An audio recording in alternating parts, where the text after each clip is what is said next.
नमस्कार, खबर उत्तराखंड देख रहे हैं आप। मैं हूं आपके साथ विशाल गर्ग। खबरों की शुरुआत करेंगे बड़ी खबर से। मुख्यमंत्री मन की बात कार्यक्रम में होंगे शामिल। प्रतिभा सम्मान समारोह में भी करेंगे प्रतिभाग। मेधावी विद्यार्थियों को भी करेंगे सम्मानित। विजय प्रदेश कार्यालय देहरादून में प्रेस कॉन्फ्रेंस करेंगे। गढ़ी कैंट में जन जागरूकता अभियान में शिरकत भी करेंगे। तो बड़ी खबर आप तक पहुंचा रहे हैं, जहां पर मेधावी विद्यार्थियों को सम्मानित करने का कार्य भी आज किया जाएगा। विजय प्रदेश कार्यालय देहरादून में प्रेस कॉन्फ्रेंस भी इस दौरान की जाएगी। तो बड़ी खबर आप तक पहुंचा रहे हैं,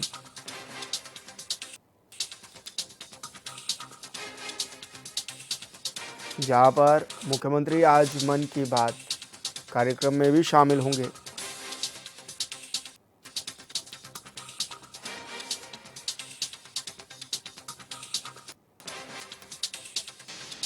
तो विजय प्रदेश कार्यालय देहरादून में प्रेस कॉन्फ्रेंस भी इस दौरान की जाएगी।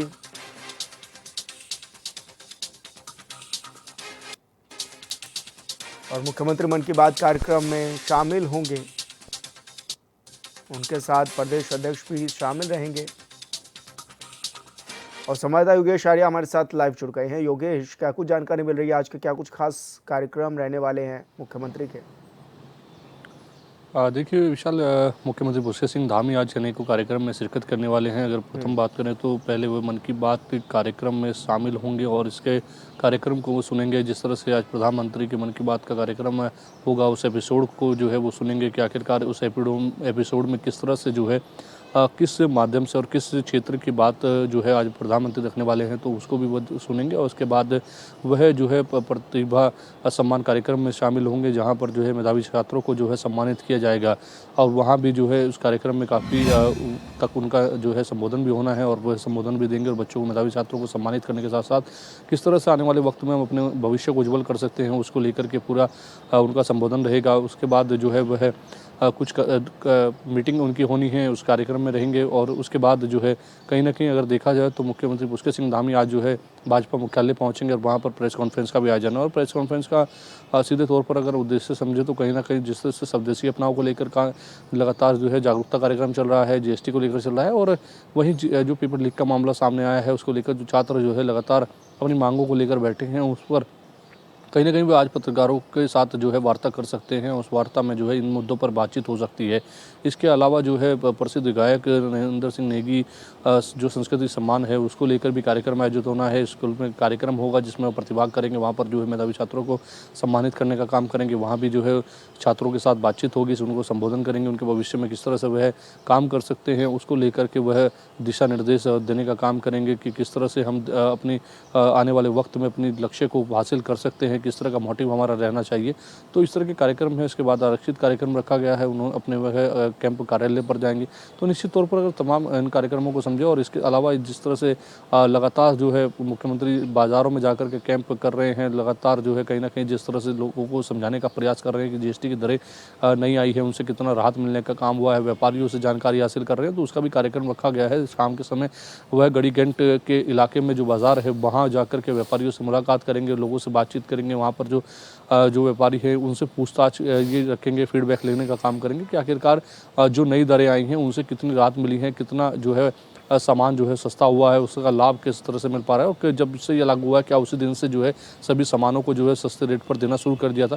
तो इन तमाम चीज़ों की जानकारी वो लेंगे और ये इस तरह के कार्यक्रम आज जो है मुख्यमंत्री पुष्कर सिंह धामी के रहने वाले हैं। जी योगेश, ऐसे में क्योंकि आपने कहा कि स्वदेशी अपनाओं को लेकर भी एक प्रेस कॉन्फ्रेंस मुख्यमंत्री पुष्कर सिंह धामी कर सकते हैं, लेकिन जिस तरह से नकल विरोधी गतिविधियां जो हुई प्रदेश में, क्या उस पर भी मुख्यमंत्री कुछ कह सकते हैं? कि उसको लेकर भी चर्चा कर सकते हैं? क्योंकि एसआईटी का गठन भी किया जा चुका है और ये भी देखा जा रहा है कि विपक्ष इस पर तूल भी देता हुआ इस मामले को नजर आ रहा है। छात्र लगातार सड़कों पर हैं।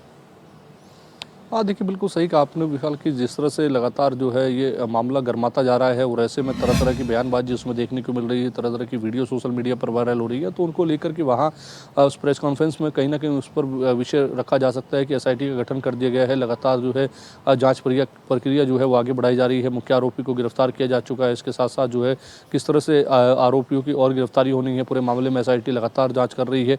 तो निश्चित तौर पर इस पर मुख्य बिंदु रखा जा सकता है। इसके अलावा जो है जिस तरह से स्वदेशी अपनाव को लेकर भी लगातार जो है जागरूकता की जा रही है, उस पर भी बातचीत की जा सकती है। लेकिन मुख्य तौर पर अगर समझा जाए तो कहीं ना कहीं जो पेपर लीक का मामला सामने आया है उसको लेकर के प्रेस कॉन्फ्रेंस का मुख्य बिंदु रह सकता है। उस पर जो है चर्चा हो सकती है कि आखिरकार सरकार ने अब तक क्या किया है और सरकार किस तरह से आगे इस जांच को लेकर बढ़ रही है। और जिस तरह से लगातार मुख्यमंत्री पुष्कर सिंह धामी कह भी रहे हैं कि वह लगातार जो है नगर विरोधी कानून बनाने के बाद से 25,000 नौकरियां दे चुके हैं। उनकी मंशा है कि वह जो कैलेंडर जारी किया है नौकरी को लेकर के वह सभी नौकरियां जो है युवाओं को मिले, युवा जो है सभी नौकरियों में शामिल हों। तो कहीं ना कहीं जो है जिस तरह से वो लगातार जो है इसका प्रयास कर रहे हैं, लोगों को समझाने का प्रयास कर रहे हैं, छात्रों को मैसेज देने का प्रयास कर रहे हैं, तो निश्चित तौर पर आज प्रेस कॉन्फ्रेंस के माध्यम से भी उनका यही मोटिव रहेगा कि वह एक संदेश देने का काम करे कि छात्र जो है सरकार की भावनाओं को समझे। सरकार लगातार उनके लिए काम कर रही है और एसआईटी का गठन कर जो है इस नकल के मामले में या पेपर लीक के मामले में जो भी काम सामने आया है उसमें जो है कहीं ना कहीं बड़ी कार्रवाई जो है की जाएगी। और जिस तरह से उन्होंने एक संबोधन में भी कहा था कि वो मिट्टी में मिलाने का काम करेंगे, तो निश्चित तौर पर एक बड़ा मैसेज देने का उन्होंने काम किया है। लेकिन अब आज देखते हैं कि प्रेस कॉन्फ्रेंस में किस तरह का संदेश देने का काम करेंगे, उसके बाद छात्र उस संदेश को किस तरह से लेते हैं, उसके बाद कितना प्रभाव पड़ता है, ये देखने वाली बात होगी। जी बिल्कुल योगेश, बहुत शुक्रिया आपका तमाम जानकारी साझा करने के लिए।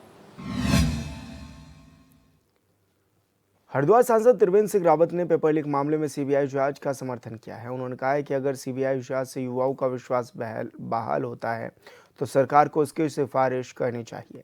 रावत ने युवाओं से स्वरोजगार की दिशा में बढ़ने का आग्रह भी किया और सरकार से ऐसी नीतियां बनाने का आग्रह किया है कि जो युवाओं को आत्मनिर्भर बनाने के लिए प्रेरित करें। जांच होती है तो कोई बुराई नहीं है। मुझे तो लगता है कि मुख्यमंत्री जी को इन सब बालकों को आश्वासन देना चाहिए कि हम सीबीआई जांच इसमें कराएंगे। मैं समझता हूं कि जब ये भावना, एक फीलिंग आज हर जगह जगह हर जिलों में मुख्य केंद्रों पर आज जिस तरह की युवाओं में गुस्सा है, मैं कहूँगा, या जिस तरह से वो आक्रोशित हैं, तो सीबीआई जांच कराने में कोई दिक्कत नहीं होना चाहिए।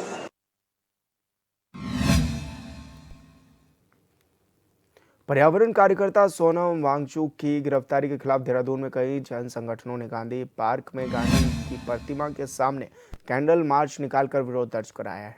इस मौके पर वक्ताओं ने कहा है कि हम हिमालय की गोद में रहने वाले लोग पर्यावरण कार्यकर्ता सोनम वांगचुक की अलोकतांत्रिक और अन्यायपूर्ण गिरफ्तारी की कड़ी निंदा करते हैं। यह कदम स्पष्ट संदेश देता है कि सरकार अब हिमालय की पीड़ा और पर्यावरण की सुरक्षा की आवाज़ों को कुचलना चाहती है। वक्ताओं का कहना था कि सोनम वांगचुक सिर्फ लद्दाख के नहीं बल्कि पूरे हिमालय क्षेत्र के एक सजग प्रहरी हैं, एक ऐसा व्यक्ति जिसने अत्यधिक ठंड में रहने वाले देश के सैनिकों के लिए सोलर ऊर्जा से चलने वाले गर्म टेंट बनाए हैं। प्रदर्शन के दौरान राजीव नयन बहुगुणा समेत तमाम लोग मौजूद रहे।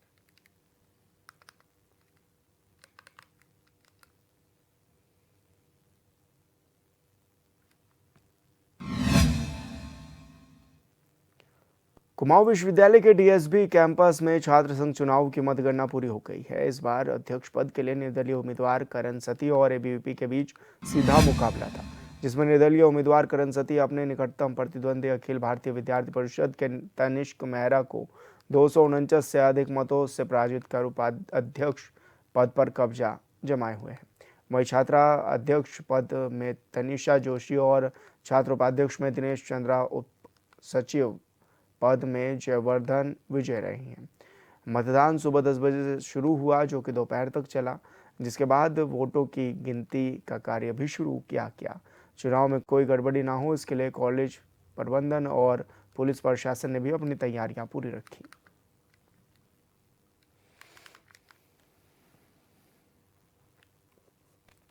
मुझे स्नेह और प्रेम दिया, उनका दिल से धन्यवाद करता हूँ। और परिवर्तन की जो मैंने यहाँ पर संकल्प लिया था, इस बार जितने भी हमारी बेसिक नीड्स होंगी और छात्रों की समस्या होंगी उसमें हम समाधान करेंगे और छात्रों के बीच में कार्य करेंगे। पहले कॉलेज में जो हमारे स्टूडेंट्स हैं उनके लिए आवाज़ उठाई जाएगी, क्योंकि बहुत सी आवाज़ें उनकी दबाई जा रही है। जैसे कि हमारे कॉलेज में जो प्रोफेशनल कोर्स है उनका इंफ्रास्ट्रक्चर इतना ख़राब है, उसमें स्मार्ट क्लासेस नहीं है। तो सबसे पहले मेरा सचिव बनने के बाद यही काम रहेगा कि मैं स्मार्ट क्लासेस लेके आऊँगा। लोगों को विदित ही है, क्योंकि आप लोग एक्टिवली इसको कवर करते आ रहे हैं। हमें सबसे पहले तो माननीय कुलपति जी की तरफ से एक बहुत बड़ा सपोर्ट हमें इस चुनाव को संपादित करने में मिला है।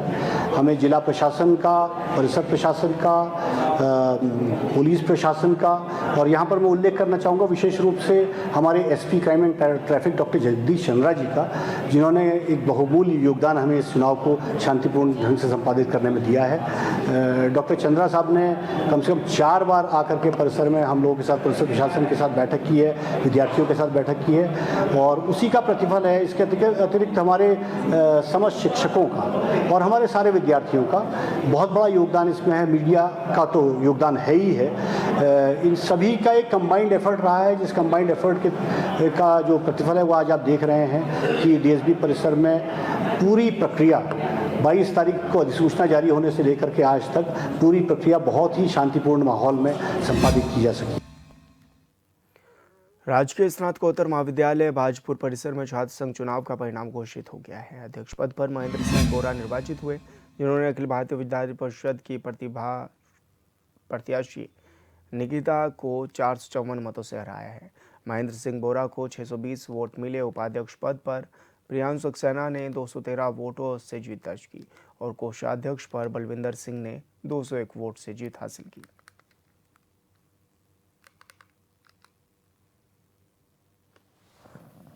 कॉलेज ने हमारा साथ दिया और हमारे टीचर्स ने हमारा साथ दिया। हम ऐसे ही और हमारा सारा पूरा ग्रुप हम छात्रों के लिए हमेशा संघर्ष करते रहेंगे। बस सभी को, छात्रों को धन्यवाद। और हम जब भी सारे छात्र हमें अगर कभी भी कॉल करेंगे, हम उनके लिए खड़े रहेंगे हमेशा। और मुझे उससे काफी खुशी हुई और मैं छात्र छात्राओं के लिए हमेशा कॉलेज में काम करूंगा। जो सब्जेक्ट नहीं है कॉलेज में, उनके लिए हम अपील करेंगे कि सब्जेक्ट आए कॉलेजों में, और सभी छात्र छात्राओं के जो भी काम होंगे वो हम पूरे करेंगे, उनकी हेल्प करेंगे। जो भी उन्हें जरूरत होगी हम उनके लिए हमेशा खड़े रहेंगे। उत्तर महाविद्यालय भाजपुर में बहुत ही चुनाव शांतिपूर्ण संपन्न हो गए। सभी कुछ 3 प्रत्याशी विजय हुए, उसके अलावा सभी बाकी जो पदों पे प्रत्याशी हमारे निर्विरोध निर्वाचित हुए हैं। सभी छात्रों को, जो निर्वाचित छात्रों को शपथ दिलाया गया है।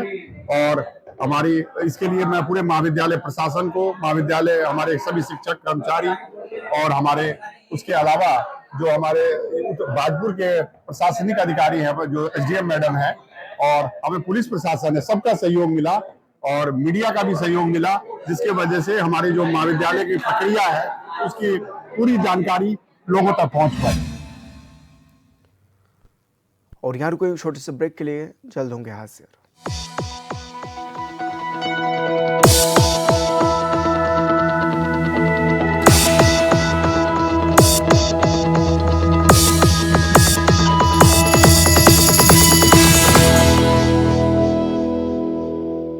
ब्रेक के बाद स्वागत है आपका। खबरों में आगे बढ़ेंगे। अभी पीजी कॉलेज हल्द्वानी में बीते शनिवार को संपन्न हुए छात्र संघ चुनाव 2025-26 में एबीवीपी के अभिषेक गोस्वामी ने अध्यक्ष पद पर कब्जा किया।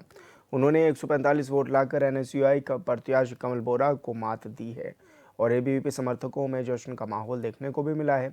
वहीं हार का सामना करने वाले प्रत्याशी समर्थक मायूस भी दिखाई दिए।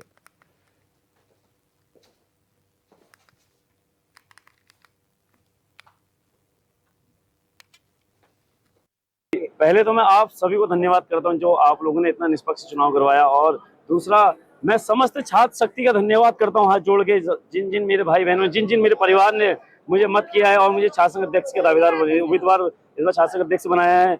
और मैं आप समस्त छात्र शक्ति से एक वादा करता हूँ, जितने भी दिन मैं छात्र संघ अध्यक्ष रहूंगा सिर्फ आपके लिए रहूंगा और किसी के लिए नहीं रहूंगा। इलेक्शन संपन्न हुआ है, किस तरह देखते हैं इलेक्शन और कैसे?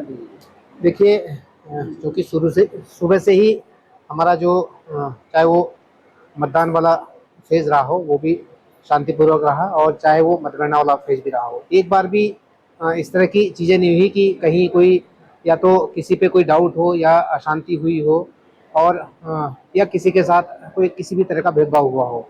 तो हमारा जो संपूर्ण जो कार्रवाई है मतदान से लेकर मतगणना तक शांतिपूर्वक संपन्न हुआ है, और मैं कॉलेज प्रशासन को बधाई देता हूं, शुभकामनाएं देता हूं। और पुलिस चंपावत के सबसे बड़े लोहा घाट महाविद्यालय में छात्र संघ चुनाव में एबीवीपी का परचम लहराया है। एबीवीपी के सभी प्रत्याशियों ने सभी पदों पर शानदार जीत दर्ज कराई है। छात्र संघ अध्यक्ष पद पर एबीवीपी के शशांक वर्मा ने एनएसयूआई के राहुल को पराजित कर शानदार जीत हासिल कर महाविद्यालय के छात्र संघ अध्यक्ष पद पर एबीवीपी का परचम लहराया। जीत की खुशी में एबीवीपी छात्र नेताओं को महाविद्यालय के छात्रों ने मिठाई वितरित कर आतिशबाजी और रंग गुलाल उड़ाकर जीत की शानदार जश्न भी मनाया है।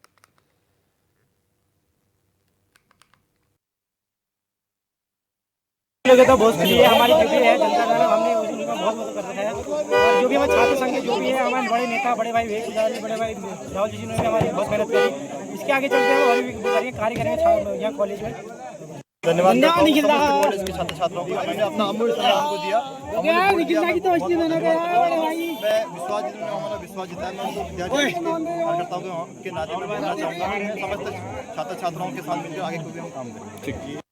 मैं सभी छात्र छात्राओं का बहुत बहुत धन्यवाद करना चाहूँगा जिन्होंने मुझे अपना अमूल्य वोट दिया और अधिक से अधिक मात्रा में मुझे विजयी बनाया। मैं सभी भी अपने भैया बहनों का बहुत बहुत धन्यवाद करना कहना चाहूँगा कि आज हमने ये सबको दिखा दिया कि जो लोग हमारे पर आरोप लगा रहे थे, इतना सारी चीज़ें कर रहे थे, उसके बाद भी हमारे अपने विद्यार्थी परिषद का साथ देने वाले हमेशा विद्यार्थी परिषद का साथ देते हैं। और आज पूरे विद्यालय ने ये सबको साबित करके दिखा दिया कि विद्यार्थी परिषद हमेशा से सही था और हमेशा ही सही रहेगा। मैं उनको ये सलाह दूंगा, जैसे ही विद्यार्थी परिषद काम करता है उसी तरीके से आगे भी काम करें और सबकी सहायता सदैव करें। महाविद्यालय में 365 दिन महाविद्यालय के अंदर रहें। छात्र संघ चुनाव, पहली बात तो ये है कि हम जितने भी छात्र हैं उनके साथ साथ जो हमारे गुरुजनों ने हमें दिशा कदमों पर हमें चलने की सीख दी है वो भी दर्शाता है। साथ में हम सारे छात्रों के मतों को देखते हुए ये चीज़ मैं बताना चाह रही हूँ कि पहले आज मतदान की प्रक्रिया हो चुकी है और अभी रिज़ल्ट नहीं आए हैं, लेकिन ये चीज़ है कि कल मेरे से एक पॉइंट रखा गया था कि क्वालिटी एजुकेशन के अलावा हम क्या दे रहे हैं कॉलेज में।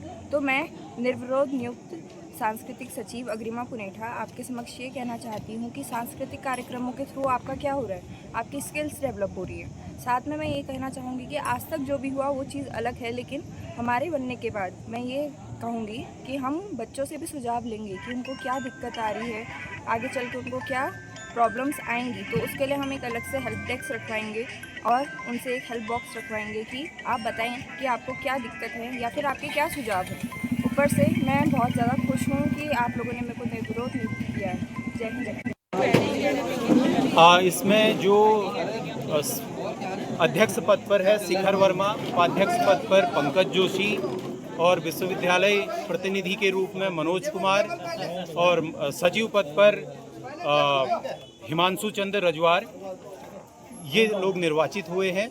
और बाकी कार्यकारिणी हमारी कुछ उसमें पद निर्विरोध रूप से चयनित हो गए हैं और कुछ नामित कार्यकारिणी के रूप में हमने नाम यहाँ से नामित किए हुए हैं। इस प्रकार से हमारी निर्वाचन छात्र संघ निर्वाचन 2025-26 के लिए जो नवनिर्वाचित एवं नामित कार्यकारिणी है आज उसका गठन हो गया है। हम यहाँ पर विजयी प्रत्याशियों को और जो निर्विरोध रूप से जीत कर आए हैं उनसे अनुरोध कर रहे हैं, आग्रह कर रहे हैं कि वो जो इस प्रक्रिया का अंतिम चरण होता है शपथ ग्रहण, उसके लिए आए, जिससे कि हमारी यह जो अभी तक प्रक्रिया चली है निर्विवाद रूप से उसका। प्रधानमंत्री नरेंद्र मोदी के दूरदर्शी नेतृत्व में वर्ष 2014 से ही भारत कानूनी सुधारों की एक ऐतिहासिक लहर का साक्षी बनता रहा है, जो न्याय प्रदान करने की प्रक्रिया में बदलाव ला रहा है, लोकतांत्रिक संरचनाओं को सुदृढ़ बना रहा है और कानूनों को समकालीन आवश्यकताओं के अनुरूप भी बना रहा है। देश ने 2023 में भारतीय न्याय संहिता, भारतीय नागरिक सुरक्षा संहिता और भारतीय साक्ष्य अधिनियम को अपनाया है, जिसमें न्याय के लिए लिंग तटस्थ, डिजिटल रूप से सक्षम और पीड़ित को ध्यान में रखते हुए तंत्र पेश किया गया है। व्यापार करने में सुगमता और जीवन यापन में आसानी सुनिश्चित करने के उद्देश्य से मध्यस्थता को आधुनिक बनाने, वाणिज्य अदालतों की स्थापना करने, बेच बचाव प्रक्रिया को संस्थागत बनाने और आयकर अपीलीय न्यायाधिकरण यानी ITAT जैसे न्यायाधिकरणों की दक्षता बढ़ाने के लिए महत्वपूर्ण पहल की जा रही है। प्रौद्योगिकी संचालित न्याय के लिए प्रधानमंत्री के प्रयासों के परिणाम स्वरूप ई-कोर्ट मिशन मोड परियोजना और टेलीलॉ के साथ न्याय बंधु जैसे नागरिक केंद्रित कार्यक्रम सामने आए हैं, जिसकी सहायता से दिशा योजना के तहत 2.5 लाख जनसामान्य सेवा केंद्रों के माध्यम से 1 करोड़ से अधिक लोगों ने मुकदमे से पूर्व सेवाओं का लाभ उठाया है। सामाजिक मोर्चों पर समानता और सशक्तिकरण के प्रति प्रधानमंत्री नरेंद्र मोदी की वचनबद्धता नारी शक्ति वंदन अधिनियम और 3 तलाक के अपराधीकरण जैसे सुधारों में परिलक्षित होती है। चुनावी और संवैधानिक क्षेत्रों में साहसिक हस्तक्षेपों के साथ ये अवधि न्याय संगत, समावेशी और भविष्य के लिए तैयार कानूनी प्रणाली के लिए उनके दृष्टिकोण को साकार करने में एक मील का पत्थर साबित हुई है, जिसमें एक साथ चुनाव कराने तथा निर्वाचन आयोग को अधिक शक्तियां प्रदान करने पर जोर देना शामिल है।